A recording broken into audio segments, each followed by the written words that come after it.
Sejarah hukum pidana di Indonesia dapat ditelusuri melalui beberapa periode, yaitu era hukum adat, kolonialisme Belanda, pendudukan Jepang, dan pasca kemerdekaan. Berikut adalah garis besar perkembangannya. Pertama, era hukum adat sebelum kolonialisme. Sebelum masuknya kolonialisme, hukum pidana di Indonesia didasarkan pada hukum adat yang bersifat tidak tertulis dan dipengaruhi oleh kepercayaan serta nilai-nilai sosial masyarakat setempat. Hukum adat memiliki karakteristik bersifat kasuistis tergantung pada kasus dan keadaan, mengutamakan penyelesaian melalui musyawarah dan perdamaian. Sanksinya lebih bersifat pemulihan keseimbangan sosial daripada sekadar penghukuman. Kedua, masa kolonialisme Belanda 1602 sampai 1942.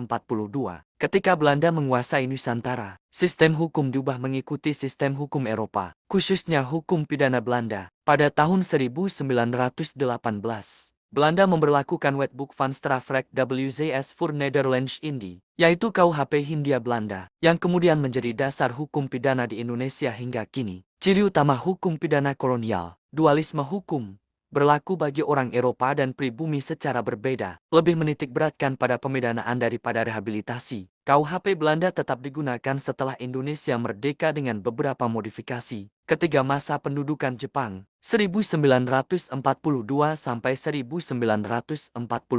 Saat Jepang menguasai Indonesia, mereka mengganti beberapa hukum Belanda, tetapi KUHP Belanda tetap berlaku dengan beberapa perubahan kecil, terutama dalam hal sanksi dan sistem peradilan militer. Keempat, masa pasca kemerdekaan 1945.